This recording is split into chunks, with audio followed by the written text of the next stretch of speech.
Sa Digo City, patay kagabi ang barangay kapitan ng barangay 3 de Mayo matapos na siya'y barilin ng hindi pa nakikilalang suspect habang naka-live stream sa kanyang Facebook. Kinilala ang biktima na si Chairman Oscar Bucol na naisugod pa sa ospital subalit nasawi din. Makikita sa kanyang FB Live na may kausap din siyang tao nang marinig ang sunod-sunod na putok at nakita siyang duguan sa balikat habang humihingi ng tulong.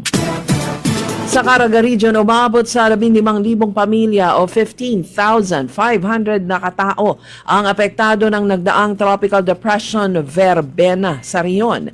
Ayon sa Regional Risk Reduction and Management Council, ang mga apektadong pamilya ay mula sa 69 na mga barangay ng riyon. Inaasahang makakauwi na sila ngayong araw sa kani-kanilang mga lugar.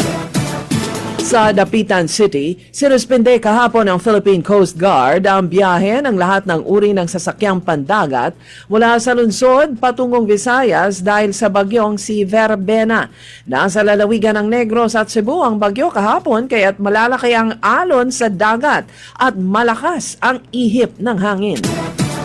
Sa Davao City, inanunsyo ng DTI Region 11 na ang mga sikat na produkto mula sa lungsod ay ibibida sa Mandayao, the Davao Region Trade Fair. Ito'y nakatakda naman sa December 4 sa Shangri-La Plaza sa Mandaluyong.